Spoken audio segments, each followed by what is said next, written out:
Roughly about this side. Yeah. Interesting. All right, we're going to get started. Erika McConduit-Diggs currently serves as the president and CEO of the Urban League of Greater New Orleans. In her role, she oversees agency operations, strategic planning, partnership development, contract management, and policy initiatives of the agency. And their mission is to empower communities and change lives. Ms. McConduit-Diggs is heavily engaged in the city and state's education reform as a representative of the community engagement arm of the movement.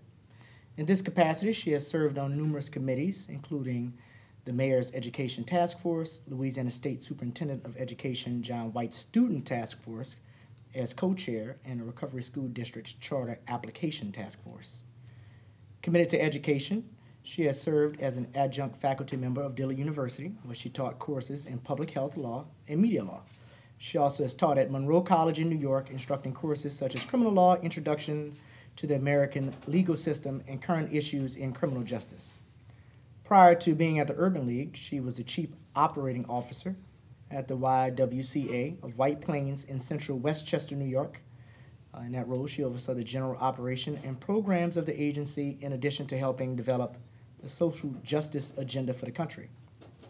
Due to her unyielding commitment to racial equity, she was selected as the delegate for the Northeast region of the YWCA's at the World Council meeting in Kenya, Africa, and has served as a National Urban League delegate on a friendship mission to China. A pioneering and committed civic leader, her current and past service extends to serving on the New Orleans Regional Leadership Institute Board of Directors, Kids Smart Board of Directors, the New Orleans Kids Partnership as the former vice chair and parliamentarian, African American Women of Purpose Empower as vice chair of programs, Orleans Public Education's Network Board of Directors, who I got to give some money to, the New Orleans Crime Coalition, the Opportunity Youth Coalition, and United Way's Women Leadership Council as a member. She's also a member of the Crescent City chapter of Links Incorporated, the New Orleans chapter of Jack and Jill of America, and serves on the New Orleans Center for Creative Arts Institute Board. Well, I'm a graduate. An avid supporter of professional leadership development, Ms. Diggs is a graduate of several programs, including the National Urban League's Emerging Leadership Institute, the New Orleans Regional Leadership Institute, Brian Bell Metropolitan Leadership Forum, and is currently a member of the Norman C. Francis Leadership Institute. She's born and raised from New Orleans and is a Louisiana licensed attorney. And she holds a valuable private sector background through her work with Freelo Law Firm, MTV Networks, Nickelodeon, and VH1. She graduated summa cum laude from Howard University with a Bachelor of Arts degree in Communications and cum laude from Loyola University School of Law in New Orleans. She's married and has Three children. kids. So let's welcome Ms. McConduit-Diggs. Tell us about your trajectory to becoming a lawyer and then getting into leadership. Was that something you always knew you were going to do, or did you see yourself practicing law? Actually, no. I grew up wanting to be an actress. That was my big dream. I actually went to Howard for communications, and my parents said, please, I wanted to go for theater arts. I minored in theater arts. They said, at least major in something where you may be able to get a job. And so they pushed me to communications, and so I chose radio, TV, and film with a focus on television production. And so therein is where I started my journey, and followed that to MTV Networks, and worked there for a few years, which was incredibly fun. I always say that it's a lot of work to make it look so fun, but really just did not think about law in that way, or leadership roles, quite frankly. And my family always pushed me. They said, you know, you should go to law school. You should go to law school. And certainly coming out of undergrad, that was the last thing I wanted to hear. Because? And so, but mainly because my parents pushed it. And I just felt like I will chart my own course. And so, like I said, I moved to New York on a whim, like that, and just got a job at MTV Networks. No contacts, no nothing, no prior contacts, but just was lucky enough, fortunate enough to have them call me on a blind resume submission. That's how interesting that pathway was. And eventually I continued to think about law. And felt like, as I got older and became more serious about my pathway, I said, okay, I'm not going to tell anyone. I'll just go sit for the LSAT. And I did. And I did pretty well. And I applied to law schools without anyone knowing. The LSAT is? The standardized test that you take to apply to law schools and to gain admission into law school. And so I got accepted, and I got a full scholarship to Loyola, and then I announced to my family that I was going to go to law school, and they were like, what? And more so that I was moving from New York back to New Orleans. That was really like, what?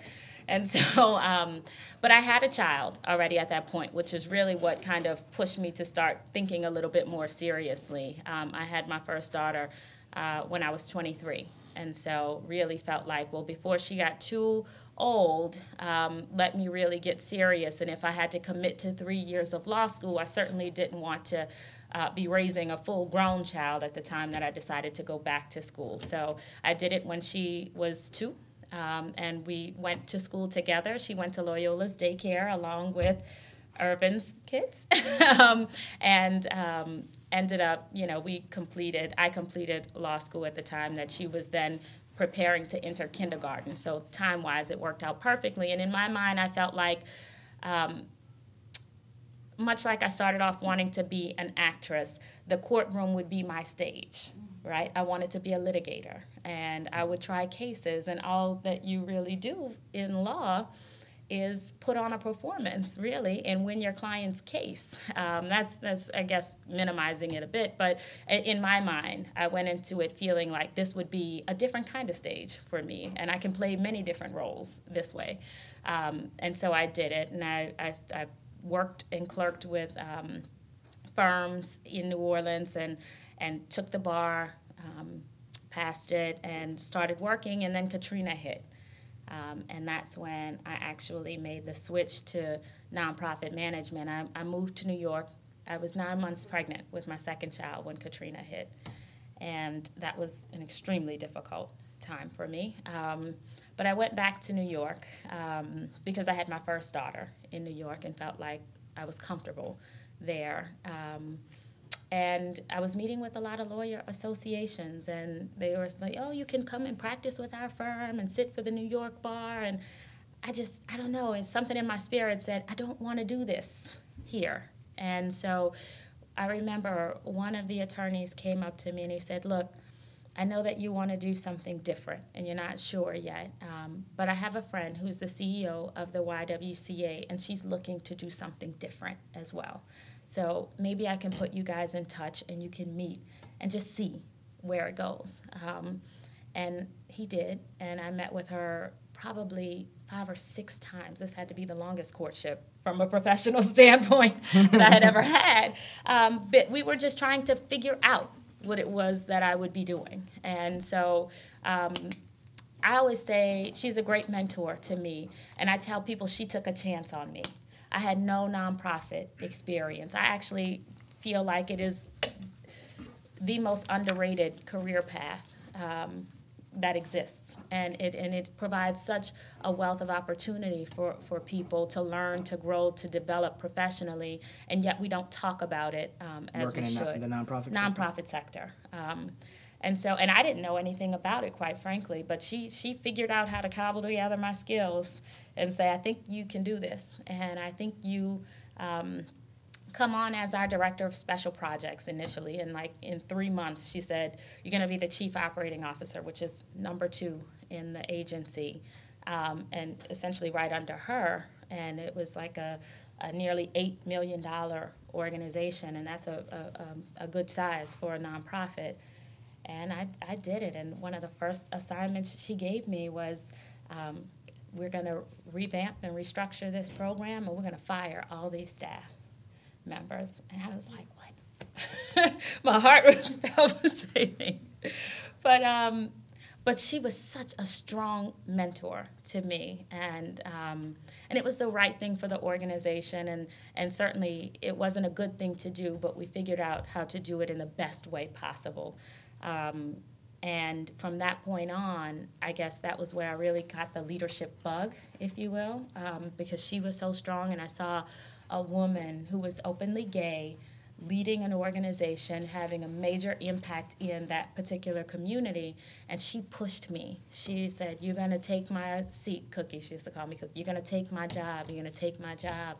And I was like, I'm moving back to New Orleans. I don't know if she missed the memo, but she eventually did move on, and they did come to me to assume the president role. And I declined it because I wanted to move back to New Orleans. So I did not apply, and I moved back home. I felt like for all that was happening here, rebuilding after Katrina, that my talents were best used here. So let's talk about risk, mm-hmm. chance, plans, and determination. So obviously, someone who finishes law school has a lot of plans, and you're very determined, right? Yes. But also, sounds like there was a lot of chance involved in your Mm-hmm. career path, and also seems like you embraced taking some risk. Yes. Now, those two things, taking chances and also being determined or having plans, seem like they can be adverse to one another. So, would you speak to that in your experience?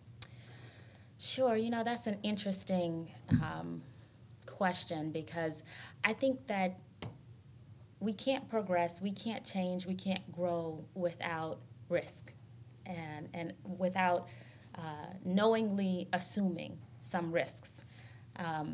I always say make sure, certainly from a legal standpoint, that you take calculated risks, right? That's a very legal kind of jargon. Take calculated risks.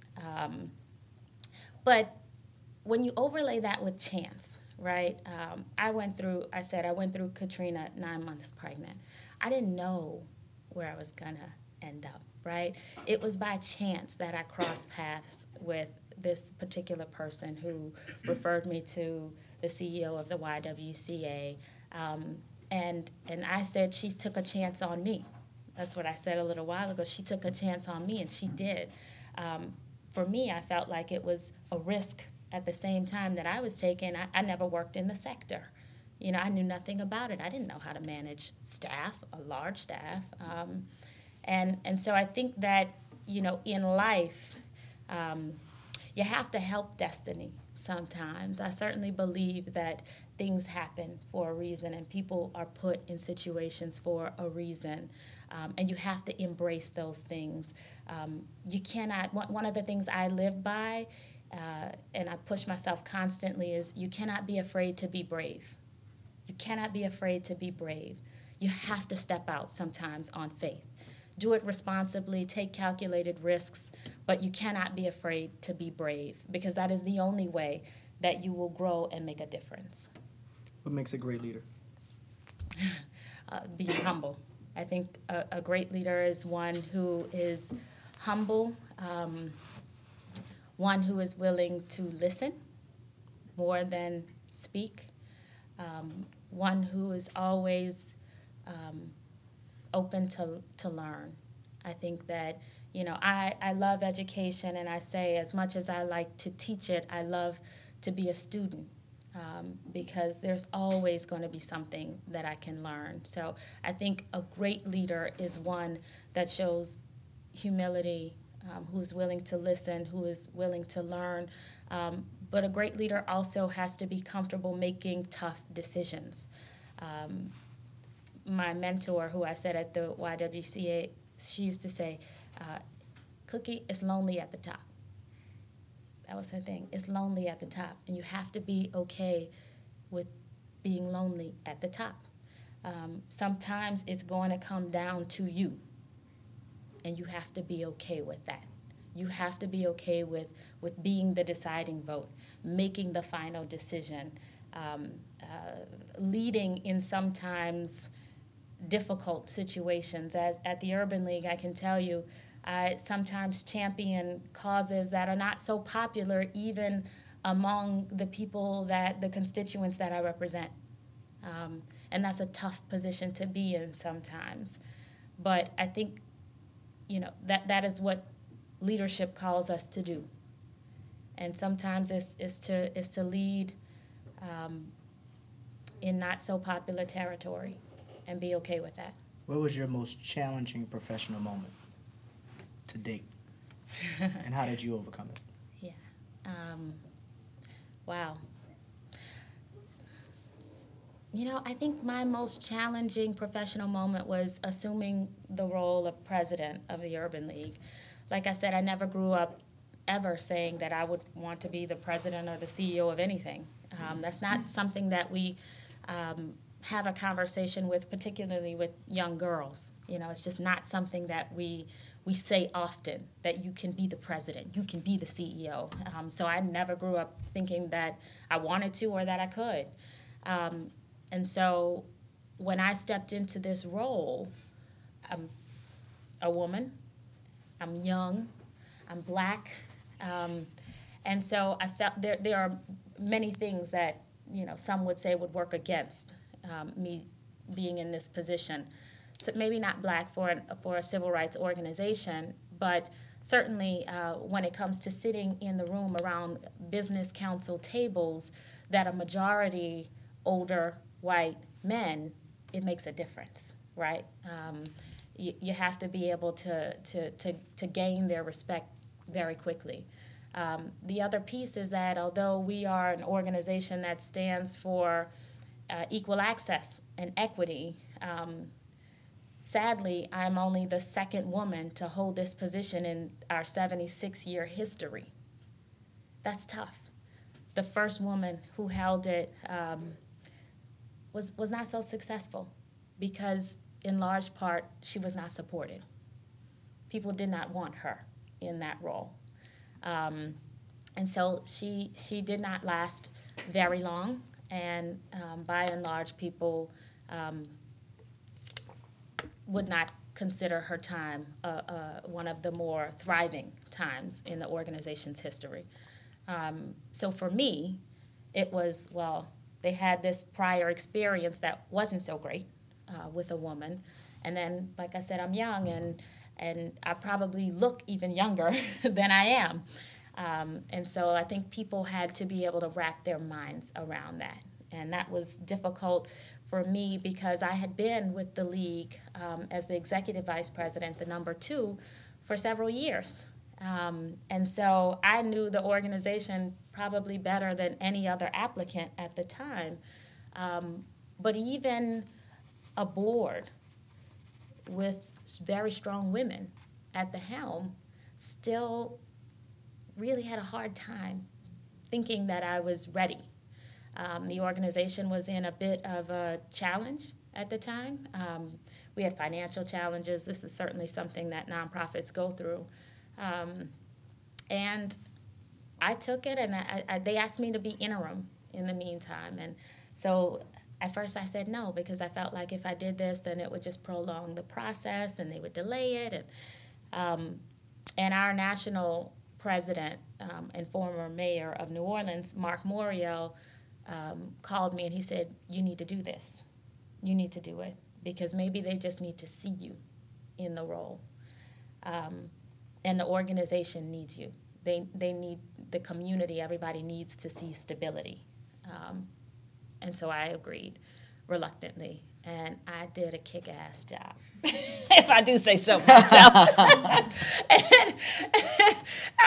But you have to be able to pat yourself on the back sometimes. And so, of course, then I got offered the position. They still took a long time because then I think they got comfortable, which is what I was concerned about. But it worked in my favor, and sometimes you have to be open to things that you don't think will work the way you plan. And it ended up being a tremendous benefit to me. And I say that because when it came time to negotiate salary and things like that, I was like, listen, it is not a question anymore of whether I can do this job. It's not a question of how I can do it. It's not a question of how the community would receive me in this role. We already answered those questions in the time that I served as interim. So you're not taking a chance on me, and you'll pay me accordingly. So I just feel like, it put me in a position of strength where I don't think that I would have otherwise been had I got offered the role very early without them knowing the type of job that I would do. Put in your own words, success. I think success for me personally is two things. Being able to impact the lives of others. That for me is my motivating force. The second piece is if I can break glass ceilings and create pathways for other women to come behind me, then I believe that my journey on this earth would be well lived. Put in your own words, power.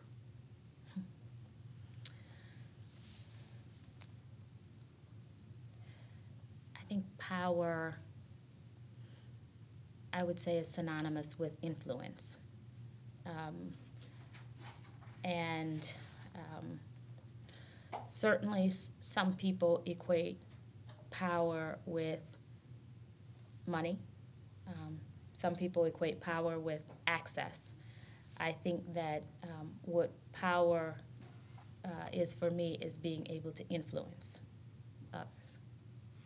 Tell us about the Urban League and its 76-year history and how this organization is relevant to our students here at the University of New Orleans. So the Urban League's mission is to empower communities and change lives. We are one of 95 affiliates across the United States, serving in 95 cities in 35 states, primarily urban cities. Our work looks different across the nation. It's really geared to responding to the challenges of the local market. So in New Orleans, we have carved our work to focus on 3 centers of excellence, and that is education and youth development, community and economic development, and policy and social justice. In our education work, we focus on early childhood. We have a Head Start Center. We believe that you have to start and provide a strong foundation from the beginning. We work with parents and community around what's happening in the K-12 space. There's a lot happening in our community with education reform, and we need to be cognizant of that. And the policies are changing extremely quickly. And we need to make sure that all of our parents and community members are made aware of the things that are happening around them. How do they engage? How do they, in essence, affect power? We also have an after-school program for high school students, although we've shifted the model and it's now in school and after school. We really focus on college and career access. One way that we clearly intersect with UNO is that UNO's math department is coming into one of our partner high schools, Lake Area High School, and teaching developmental math courses. And the goal is that they would work with juniors and seniors at Lake Area High School and essentially get them to the point that they can take college algebra in high school and start receiving college credit. So that is one tangible way that the Urban League intersects with UNO. And I have to say, President Foss was really strong in making sure that happened. He said, we need to work with the Urban League. Erika, tell me how we could be helpful. So the math department stepped up in a big way, and that has been really good for us. That particular program is called Project Ready, and we focus on making our kids as college and career ready as possible. I don't think that, UNO is a 4-year institution. Not all of our students will succeed in a 4-year college environment. And so our position is really to help them expand their options to say, even if you have to start at a community college and maybe transition at some point into a 4-year institution, then that's a viable pathway. And certainly if you look at the job sector and the growth in the region, many of them are just requiring 2-year degrees. And so we want to make sure that our young people are as knowledgeable as possible. In our next program, we have workforce development. We work with a lot of disconnected youth, as we like to call them, either high school dropouts, Several of them are ex-offenders. We have a strategic focus on serving the hardest to serve in our community. We also look at just under or unemployed individuals and trying to connect people with non-traditional careers. So women, let's say in oil and gas, women in trucking and things like that. We also have a women's business resource center and an entrepreneurship center where we focus on growing and developing small businesses. And that's really the lifeblood of what exists in New Orleans. We don't have a lot of Fortune 500 companies and larger corporations here. What really sustains our economy are our small businesses. And so we really work with them by providing technical assistance to help them around business plans, marketing plans. We have an entrepreneurship boot camp class. We do a lot of things, particularly also focused on the recovery efforts in the city, working with minority contractors and making sure they have access to opportunities that are available here. And from a policy and social justice standpoint, we really look at all those things that really impact families. Criminal justice, let's say, is an area that we don't have a direct program. However, we do a lot in terms of advocacy around ban the box and making sure that ex-offenders don't have a life sentence when they've already paid their dues to society. So how do we make sure that we reintegrate them in the workplace and in our communities in a very effective and streamlined manner? So those are just some of the things that we work on. I certainly think that institutions like the Urban League and UNO have a lot that we can be doing together. I've talked to your president, like I said, about the one program that we definitely partner on, but another concern that he voiced to me was really about the accessibility of UNO to New Orleanians. And that is where I think we have more of a policy connection, because certainly an organization like the Urban League stands for making sure that people have access. And if a lot of our New Orleanians don't have access to their local university, then that's a problem. And some legislation and policies have been adopted that, in effect, have prevented some of our local citizens from being able to access an education at UNO. And so we're going to work on some things to see how we can improve that. What are some of the ways that if a student wanted to volunteer or assist at the local Urban League, how could they participate? We have all those programs that I just named. Certainly, our high school program is one that I always direct college students to, because they need to see people who are in the position that we're trying to get them to reach. And so we try to keep a lot of college students around them so that they don't feel like it's so foreign to them. Quite frankly, Lake Area High School is not even a mile away from here. It's right on Paris Avenue. It's very close. And so I would hope that there would be greater connectivity with us there. But if you're interested in early childhood, we have a Head Start Center. We have young kids. We always encourage readers, and I want to make a plug and a plea for male readers, because we want our young babies, they often have mom, and we want to make sure that we are constantly putting positive male figures in front of them as well.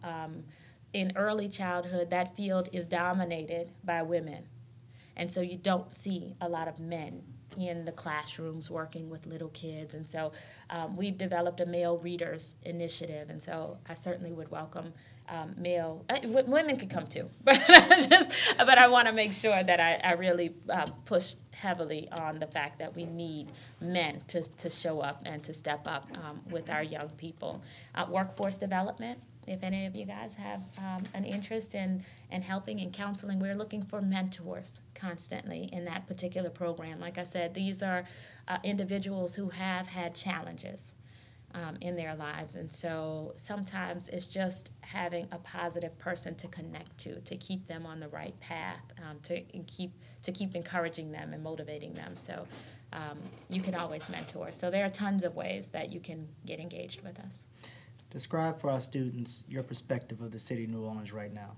You're finishing at UNO, maybe in urban planning or engineering or English, and you're getting ready to enter the workforce. And maybe you got some options, opportunities. Yeah. What is New Orleans like from your perspective?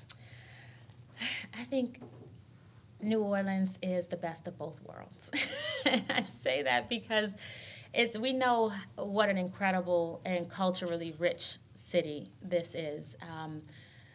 Economically, the city is growing and still rebounding. Our biggest challenge is that we have an equity issue in the community, and so you should be prepared for that.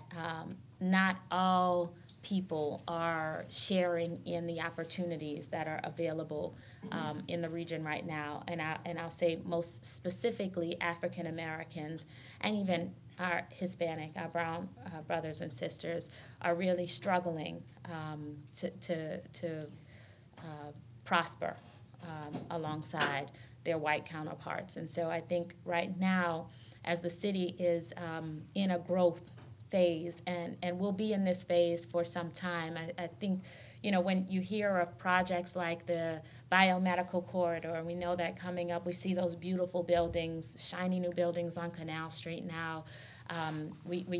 There are many more projects that have to come alongside that. Sewage and Water Board needs a full infrastructure, and their staffing is going to be turned over pretty soon because they have a ton of people who are retirement eligible right now. You think of things like coastal restoration, which the Restore Act is getting ready to push down billions of dollars to restore our coast. And so these are sizable. The airport is getting ready to build a whole new structure and supporting pieces. So there are a lot of projects that are coming online. RTA is getting ready to have a big expansion. We need to make sure that you young people, you great, beautiful minds, have access to that.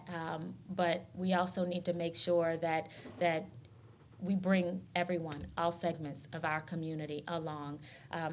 There's going to be an interesting report released tonight and tomorrow night on WWL regarding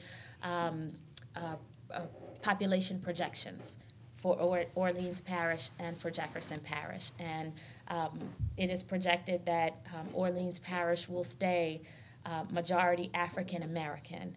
As we are getting close to our pre-Katrina population numbers, the city is still holding as a majority African American city.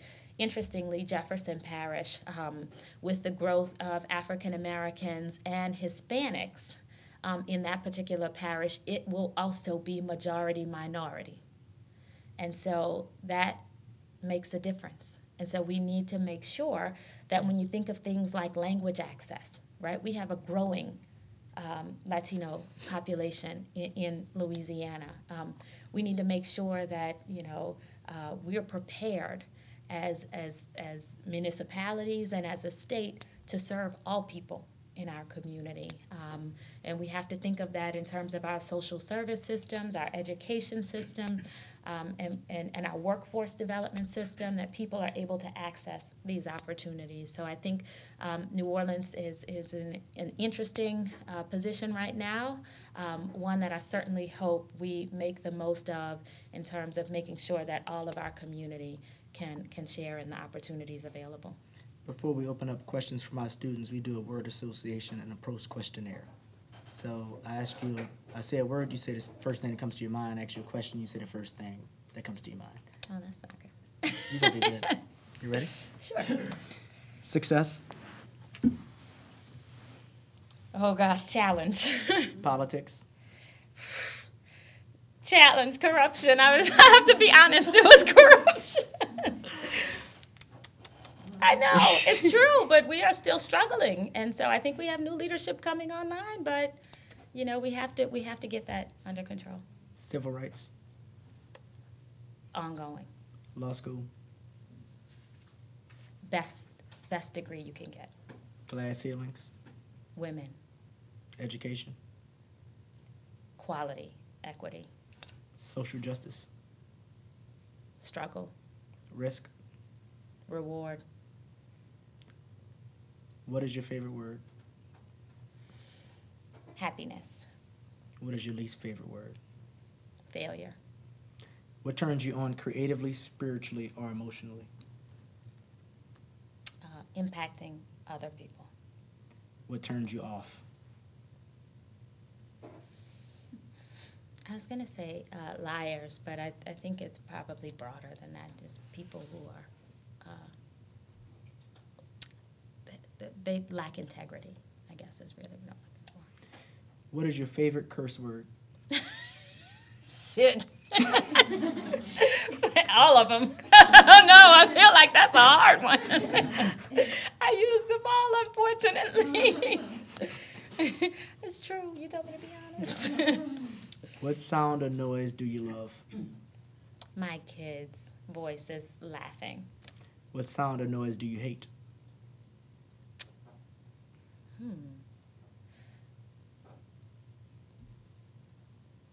You know, I think right now I'd have to say the moans and groans that I hear from our community members, and I spend a lot of time at public forums and public meetings, and you can hear the frustration, and it's not always in words. It's kind of just more of that. What profession other than your own would you like to attempt? Acting. I still want to be an actress. If the film industry comes to get me, I have to say I'm gone. No, I'll say this because I feel like I have developed many stages to sit on, or to grace. So I'm fine there. I actually think that at some point in my life, I want to run major companies. And so when you talk about leadership and strength and breaking glass ceilings and being a CEO, I think that at some point I will move this from the nonprofit sector and push forward in another very challenging, very male-dominated space. What profession would you like not to do? Practice law. I don't want to practice law anymore. You want to give us anything else? It's true. It's true. You know what I say when you said law school? I said it's the best degree because I feel like it is the most transferable degree. And I think what you learn in law school is to develop and hone your skills in many areas. Your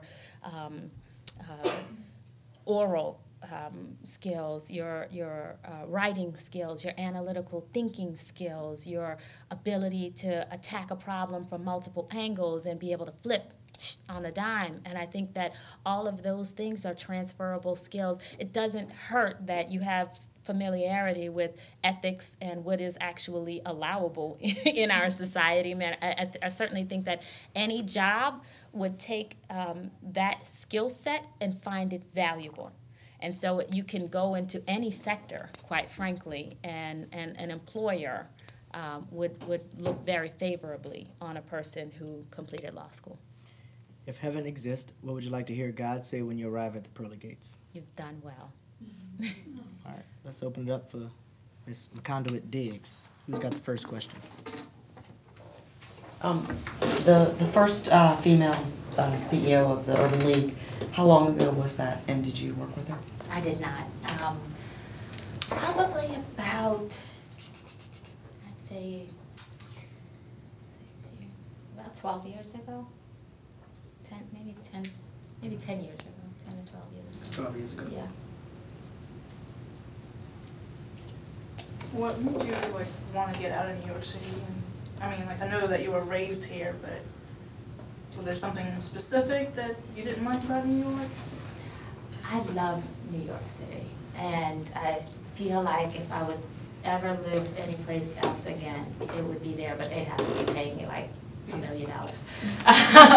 But what drew me back to the city was that just a greater calling. And I felt like, I was doing really incredible work in New York. And I felt like I was doing it in a community that was already strong.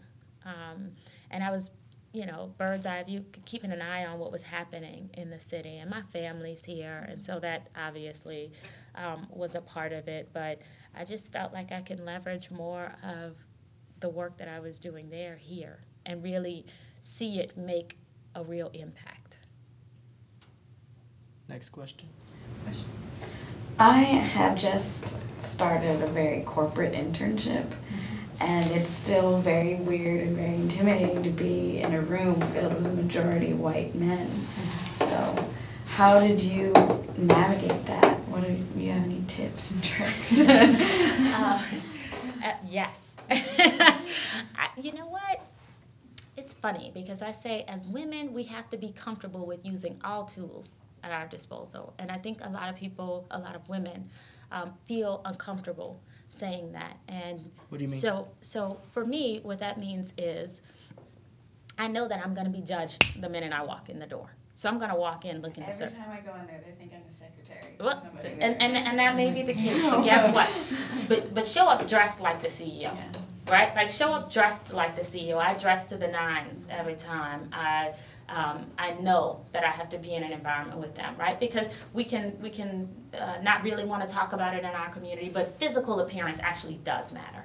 And so I always show up dressed a certain way, but be prepared. Right? So the best thing you can do is arm yourself with as much knowledge about whatever topic you guys are going to cover in that particular meeting as possible. Because the one thing that they will never be able to deny is my brain. And so as soon as I open my mouth, and I'm very strong, and I'm very confident, and I tell people, that doesn't mean that I never get nervous, because I do.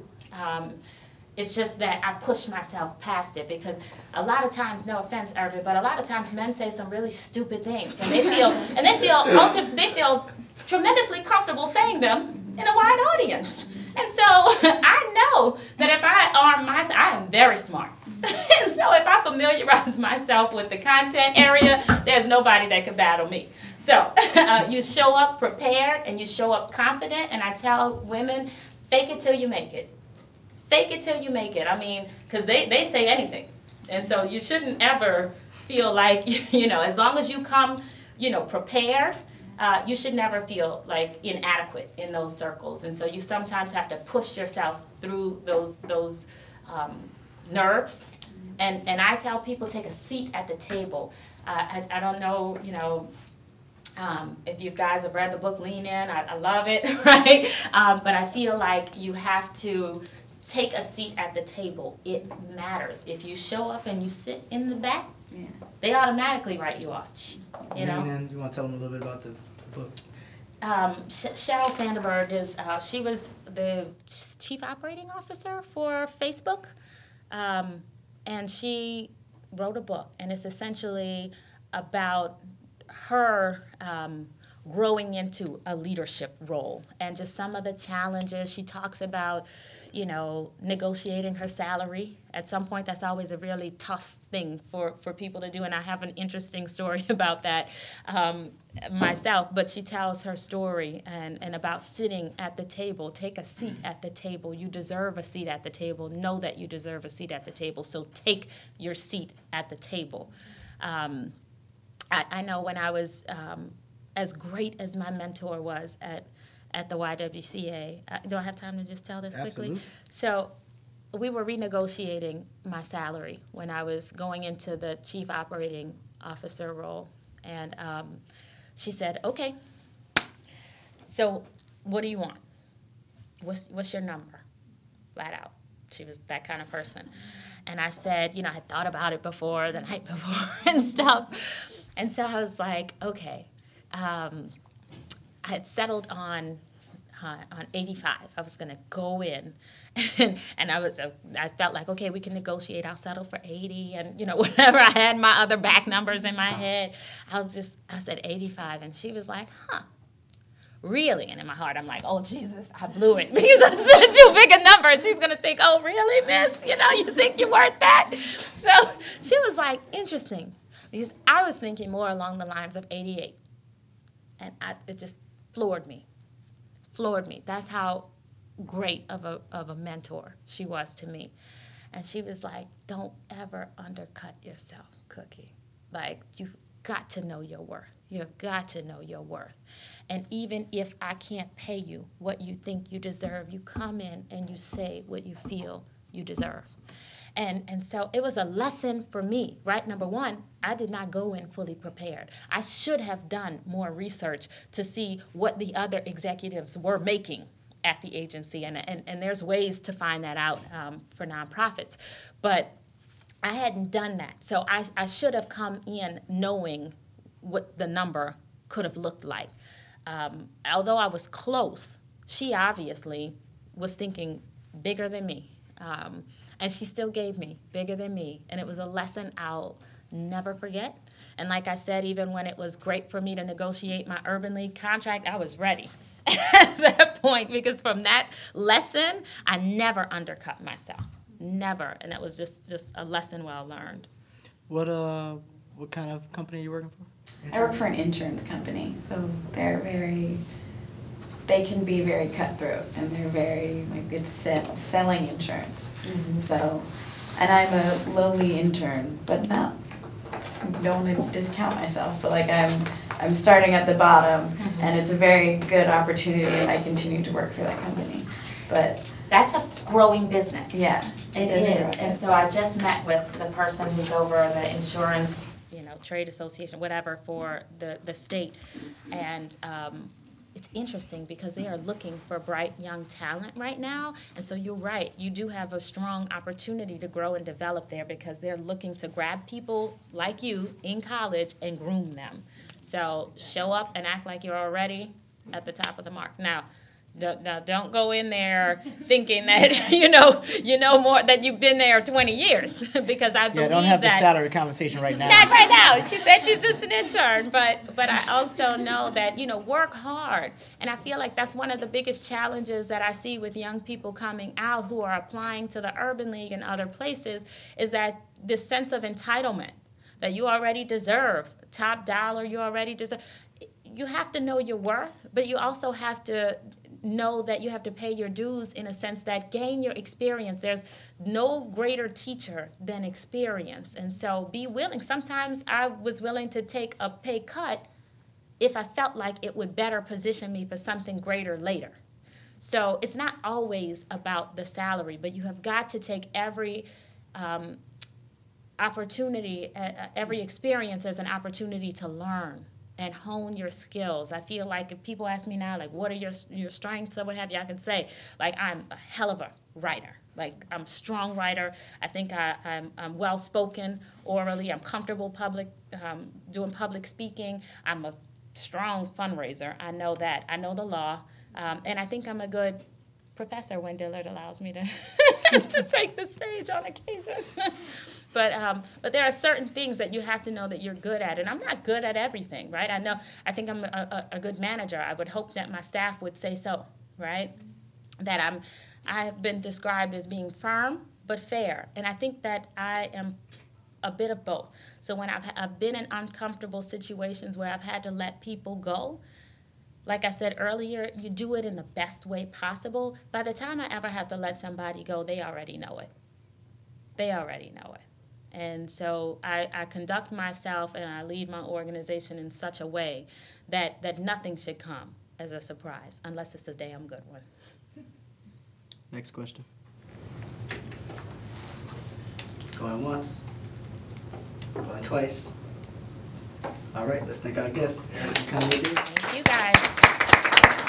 Thank you. Thank you. This is good. This was fun. I like this. Yeah, I wish you guys had harder questions. Where's the guys? No guys had a question? There's a guy who's normally here who asks a million questions. Oh, really? Good question. See, y'all can't get used to him. See? Sometimes he's here, sometimes he's not. Yes.